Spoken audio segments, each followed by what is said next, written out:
Soyez bénis. Frères et sœurs, partout vous nous suivez au nom de Jésus. Nous bénissons le Seigneur pour notre partage de ce jour au mercredi, le 10 juin 2020. Merci, que Dieu vous bénisse. Bonsoir partout où vous êtes. Que le Saint-Esprit soit avec vous, qu'il soit avec nous, qu'il nous communique la grâce pour la plus grande gloire du nom de Jésus. Nous continuons notre enseignement sur comment booster votre foi. Nous étions arrivés au point 6. Nous avions dit, le point 6 c'était être entouré de gens qui croient en vous et partagent votre vision. Pourquoi? Parce qu'au moment difficile, ces gens seront votre réconfort. Alléluia. Pour essayer de nous rafraîchir la mémoire, nous allons lire le texte qui était donné, 1 Chronique chapitre 11, de verset 10 au verset 14. Voici les chefs de vaillants hommes qui étaient au service de David et qui l'aidèrent avec tout Israël à assurer sa domination afin d'établir le roi, de l'établir roi selon la parole de l'Éternel au sujet d'Israël. Voici d'après leur nombre le vaillant homme qui était au service de David. La Bible est en train de le citer. Verset 14, je saute. Ils se placèrent au milieu du camp, le protégèrent et battirent le Philistin. Et l'Éternel opéra une grande délivrance. Que Dieu soit glorifié. Je peux continuer jusqu'au verset 18. 3 des 30 chefs descendirent auprès de David sur le rocher dans la caverne d'Adullam, lorsque le camp des Philistins était dressé dans la vallée de Rephaïm. David était alors dans la forteresse. Il y avait eu un poste de Philistins à Bethel. David eut les désirs et il dit: qui me donnera de l'eau à boire, de l'eau de la citerne qui est à la porte de Bethléem. Alléluia. Alors nous avons dit, Dieu peut vous appeler, Dieu peut vous choisir, Dieu peut vous établir, mais vous pouvez toujours passer ou connaître des moments difficiles. Des moments difficiles viennent, comme nous avions dit. Ils arrivent dans la vie de pasteur, dans la vie de prophète, dans la vie de l'évangéliste, dans la vie de nouveaux convertis, dans la vie de toute personne, chrétienne ou pas. Les moments difficiles peuvent arriver. Retenez que tant que nous sommes encore dans ce corps physique, il est possible que le moment difficile vienne. Et la Bible nous dit, le malheur atteint souvent le juste, mais l'Éternel l'en délivre toujours. Donc pour dire que la fidélité de Dieu est infaillible. Alors David eut un désir. David était appelé, mais il a manifesté un désir. David a manifesté une faiblesse, une demande. Mais ce qui est bon, ce qui est encourageant, c'est que le vaillant homme qui l'entourait était sa force. Mais celui qui a reçu l'huile, c'était David. Celui qui a été oint pour être établi roi, c'était David. Celui qui était dans le plan de Dieu, c'était David. Mais l'ange de Dieu n'est pas descendu. Ce sont les hommes, le vaillant, qui étaient aux côtés de David, qui faisaient des excursions avec lui, qui les motivaient, qui l'aidaient. Frères, laissez-moi vous dire, mes frères, vous voulez booster votre foi, soyez aux côtés de gens qui croient en vous. Aux côtés des gens qui croient en vous. Parce que vous pouvez connaître un moment de baisse où vous avez besoin d'écouter quelqu'un, d'être motivé. Ces gens qui croient en vous vous motiveront. Ils vous rappelleront les promesses de Dieu pour vous. Ils sont votre réconfort. Votre entourage a un impact sur votre destinée. Un homme mal entouré peut avoir des agendas de registres pleins de promesses de Dieu, mais il court le risque de ne pas le voir s'accomplir parce qu'on est mal entouré. Le Seigneur Jésus, de Dieu qu'il était, il a choisi les disciples. Ce sont les disciples que nous appelons apôtres, qui ont pérennisé l'évangile. Ce sont les disciples qui ont pérennisé le message de Jésus, pérennisé, perpétué, n'est-ce pas, la pensée de Christ en la transmettant à d'autres personnes. La Bible dit, ce que tu as reçu de moi, confie-le à des personnes qui soient capables à leur tour de le transmettre à d'autres. Que le Saint-Esprit soit béni. Si on est mal entouré, on ne peut pas accéder à ce que Dieu a prévu pour vous. Vous ne vivrez pas les promesses de Dieu, sinon vous ne les vivrez qu'en partie. Votre destinée risque de ne pas s'accomplir. Nous sommes en train de courir vers l'accomplissement de la promesse, chacun dans son domaine, dans son couloir, vers la réalisation de rêves du plan de Dieu pour nous. Nous avons besoin d'être bien entourés. Même un pasteur peut connaître un moment difficile. Il a besoin de collaborateurs qui puissent le soutenir, qui puissent même le motiver. Alléluia. Alléluia. Parce que pendant le moment difficile, ceux qui vous entourent constitueront votre réconfort. Ils vont vous réconforter.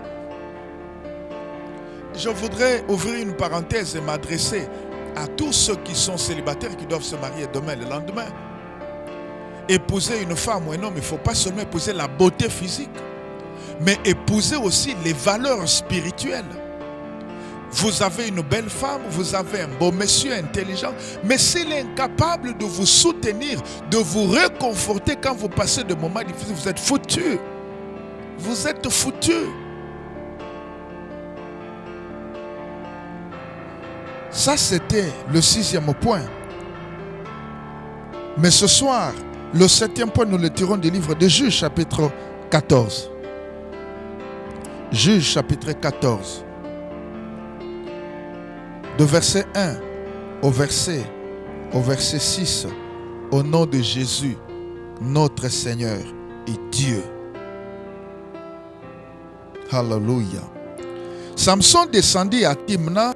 Il y vit une femme parmi les filles des Philistins. Lorsqu'il fut remonté, il le déclara à son père et à sa mère et dit, j'ai vu à Timna une femme parmi les filles des Philistins. Prenez-la maintenant pour femme. Quelle exigence. Son père et sa mère lui dirent, n'y a-t-il point de femme parmi les filles de tes frères et dans tout notre peuple, que tu ailles prendre une femme chez les Philistins qui sont incirconcis? Et Samson dit à son père, prends-la pour moi, car elle me plaît. Son père et sa mère ne savaient pas que cela venait de l'Éternel, car Samson cherchait une occasion de dispute de la part de Philistins. En ce temps-là, les Philistins dominaient sur Israël. Samson descendit avec son père et sa mère à Timna.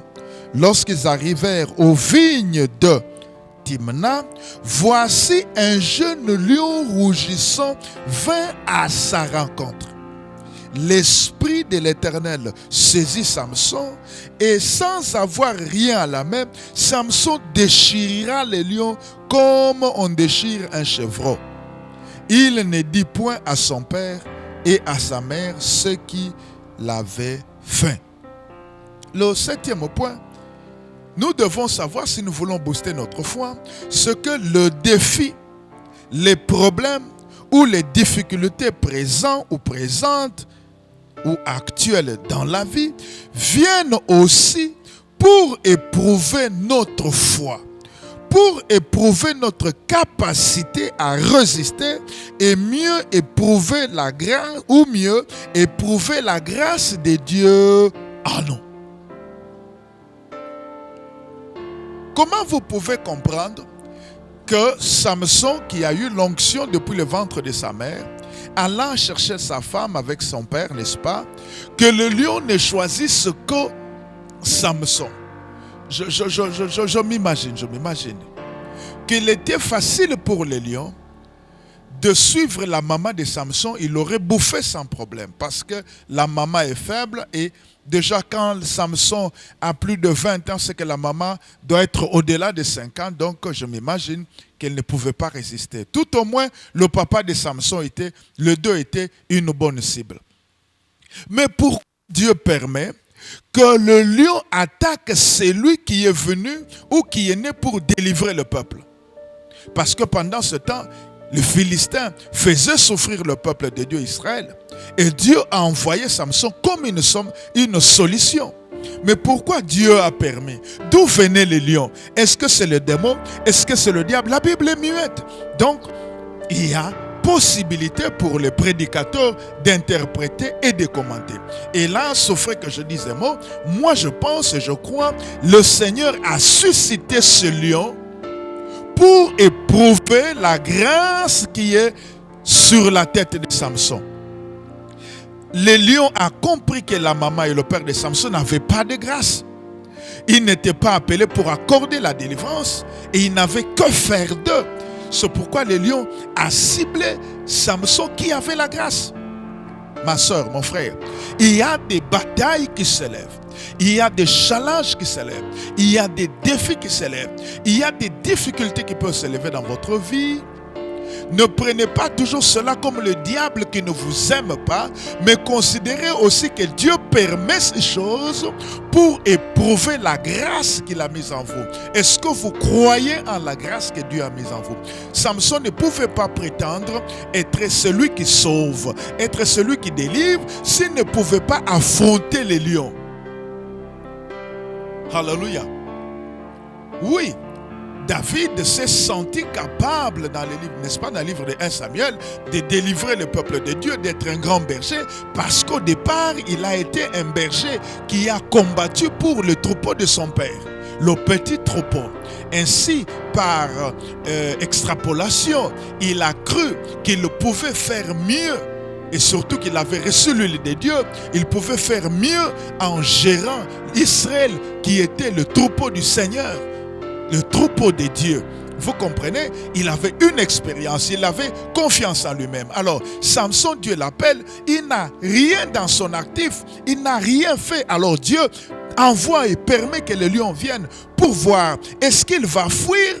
Est-ce qu'il va attaquer? Il va s'arrêter. Donc Dieu peut permettre des attaques juste pour vous aiguiser, vous donner une personnalité. Un leader n'est pas celui qui pleurniche. Un leader n'est pas celui qui pleure à tout moment. Un leader n'est pas un plaintif, mais un leader doit à un moment donné avoir un cœur de lion. Oui, c'est comme ça que vous soyez appelé à être pasteur, prophète, évangéliste. À un moment donné, vous devez avoir un cœur de lion. Un cœur qui accepte d'affronter ce qui fait peur aux autres. Un cœur qui accepte d'affronter ce qui fait fuir les autres. Un cœur qui résiste.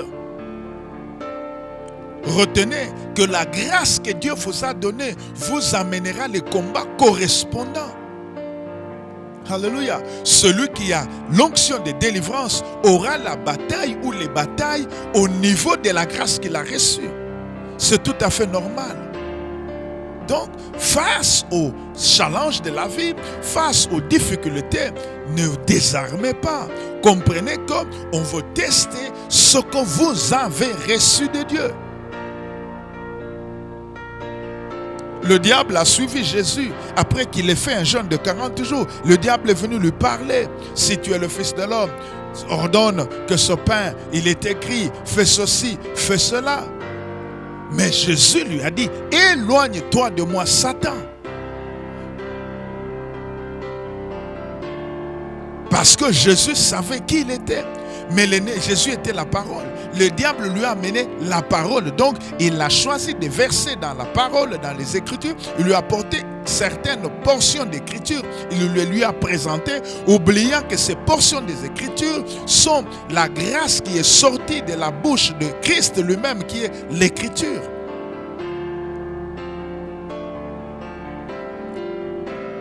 Les attaques qui viennent dans ta vie viennent à la dimension de la grâce que Dieu t'a donnée.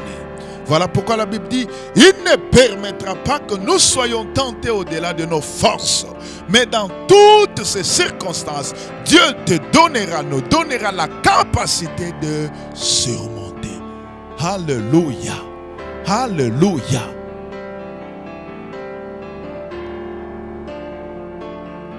C'est pour éprouver votre foi, votre capacité de résister. Alors quand vous comprenez les choses comme ça, vous serez motivé. Je prends un exemple charnel.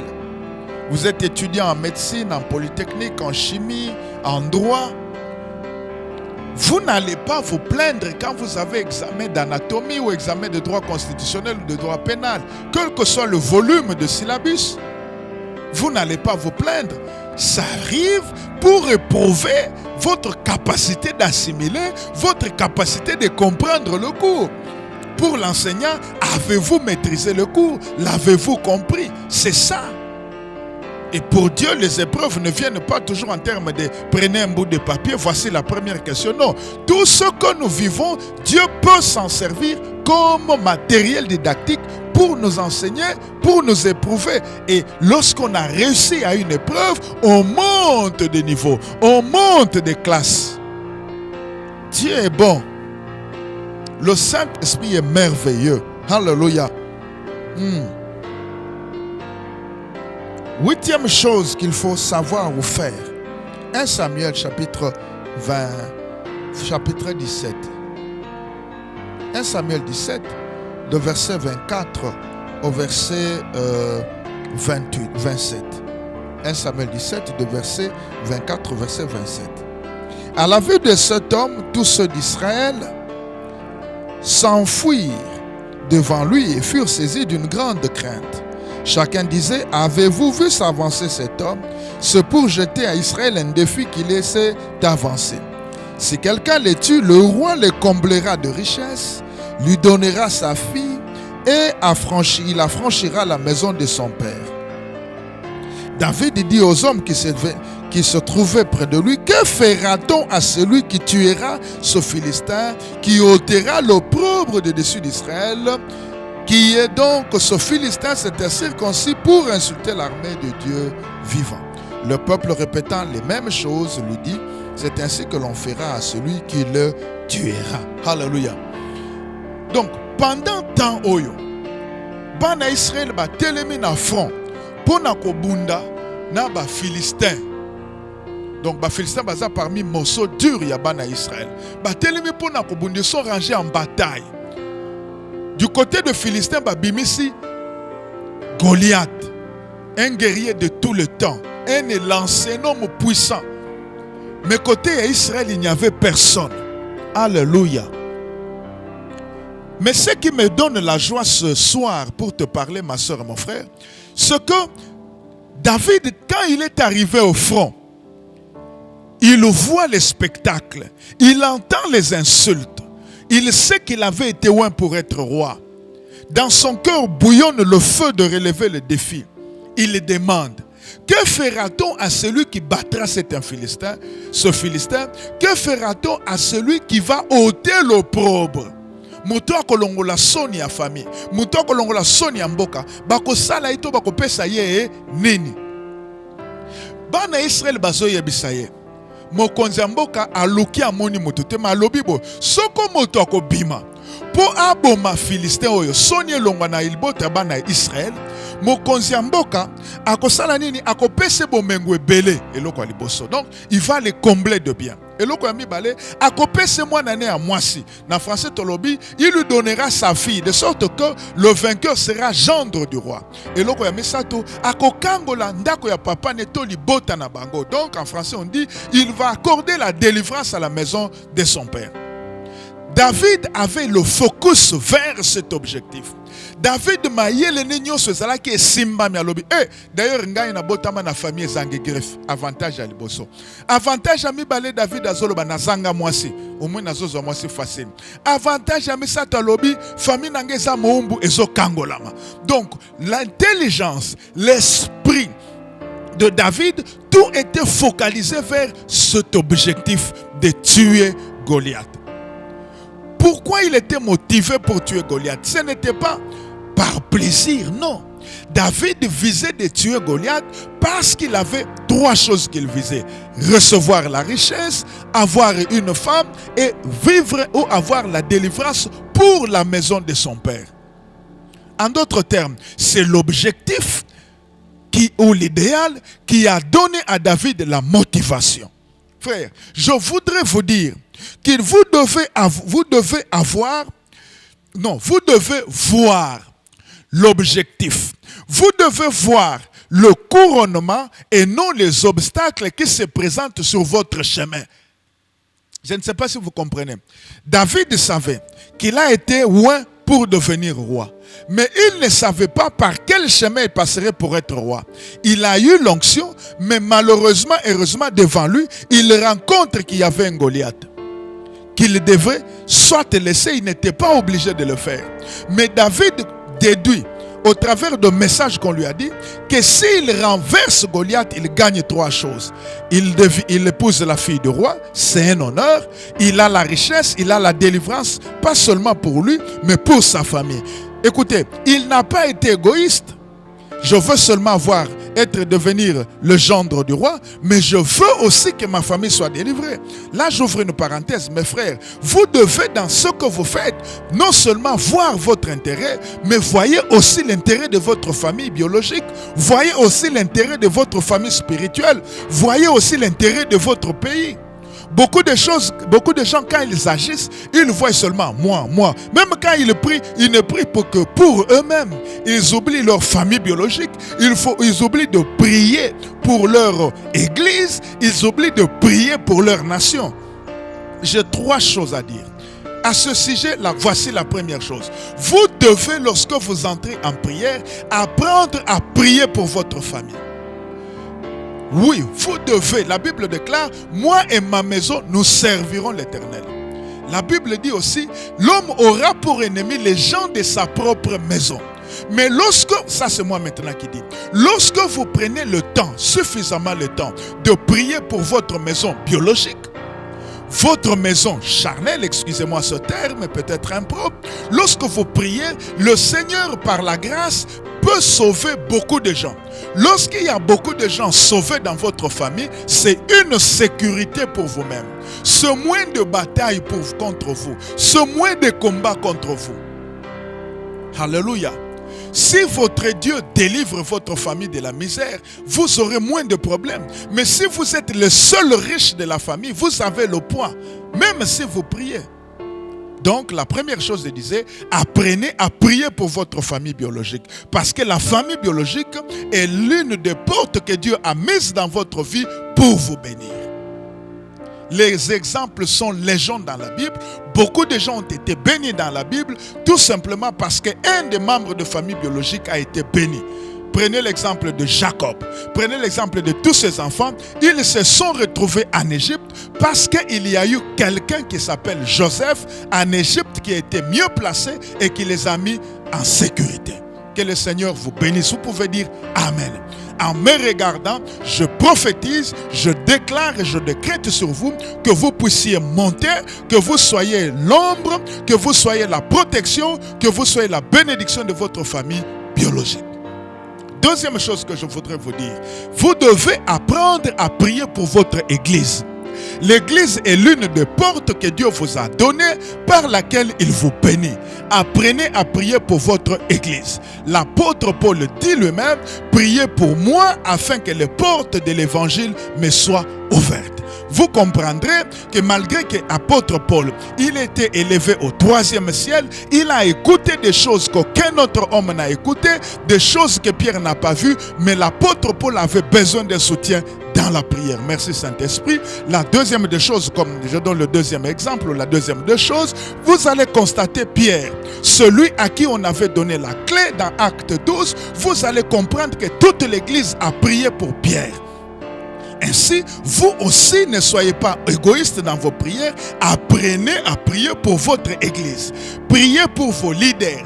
Priez pour votre pasteur. Priez pour le corps des serviteurs. Priez pour vos frères et sœurs dans l'église parce qu'ils sont pour vous un canal de bénédiction. Vous pouvez dire Amen bien. Ne soyez pas seulement là pour critiquer votre pasteur, critiquer le collège des serviteurs, critiquer les membres de votre église, mais soyez plutôt là pour le protéger, pour le bénir et prier pour eux. Que le Seigneur vous bénisse abondamment.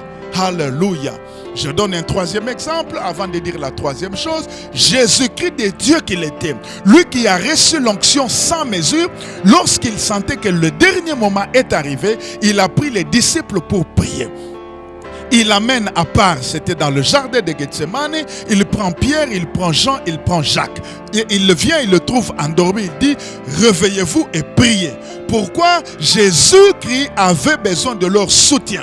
Donc le Seigneur, si lui, le roi des rois, avait besoin de leur soutien dans la prière, moi qui te parle comme ton évêque, au nom de tous les collèges de serviteurs, de toute l'église, nous avons ardemment besoin de ton soutien dans la prière. Nous avons besoin de tes prières. Que Dieu te bénisse. Il n'y a pas que toi qui as besoin de nous dans la prière. Nous avons aussi besoin de tes prières. Que Dieu te bénisse. Tu peux me donner un amen là où tu es? Gloire à Dieu. Maintenant, la troisième chose que je voudrais te dire, après avoir prié pour ta famille biologique, après avoir prié pour ton église, prie maintenant pour ton pays. Il est dit dans la parole de Dieu, priez pour le pays dans lequel je vous envoie en captivité, car votre bonheur en dépend. Alléluia. Car votre bonheur en dépend. Donc, vous n'êtes pas là seulement pour critiquer ceux qui dirigent dans votre pays. Vous n'êtes pas là seulement pour dire les choses marchent, les choses ne marchent pas. Mais si Dieu vous a donné la grâce de comprendre, c'est que Dieu attend de vous que vous puissiez prier. Alléluia. Que vous puissiez prier. Beaucoup de choses changent lorsque tout le peuple se réunit et prie. Que Dieu Tout-Puissant puisse nous bénir. Voilà les trois choses que je pouvais dire. Alors, pour reprendre ce que je dis au 8e point, pour booster votre foi, vous devez voir le couronnement et non les obstacles qui se présentent. Voyez le but, voyez l'objectif, voyez votre récompense. Ne voyez pas les difficultés. Lorsque vous avez les yeux au but, lorsque vous avez les yeux à la récompense, lorsque vous avez les yeux à l'idéal que vous voulez réaliser, vous allez constater que la deuxième chose, vous aurez la motivation. Lorsque vous êtes motivé, vous serez enthousiasmé. Quand vous êtes enthousiasmé, enfin, l'esprit de sacrifice viendra. Voilà ce qui a animé David. Dans sa tête, il voyait la récompense qui était la délivrance de sa famille, qu'il devienne légende, qu'il soit comblé de richesses. Il a été motivé, il a été enthousiasmé, alors il s'est lancé dans la bataille avec plaisir et non avec pleurs et non avec lamentation. Ne regarde pas ce que tu vois qui te dérange, vois au but, vois à ce qui est derrière, vois à ce à quoi tu penses, vois à l'objectif. Traverse cette zone de tempête, Dieu te soutiendra. Que Dieu te bénisse. Sois motivé, sois motivé, sois motivé. La première motivation doit venir de toi. Que le Dieu Tout-Puissant qui m'a établi évêque puisse te bénir. Qu'il bénisse ce que tu fais, qu'il garde ton foyer, qu'il garde ta famille, qu'il garde notre pays, qu'il garde la communauté chrétienne, foi et victoire. Bonne soirée à tous. Nous nous retrouverons demain à la même heure. Que Dieu vous bénisse.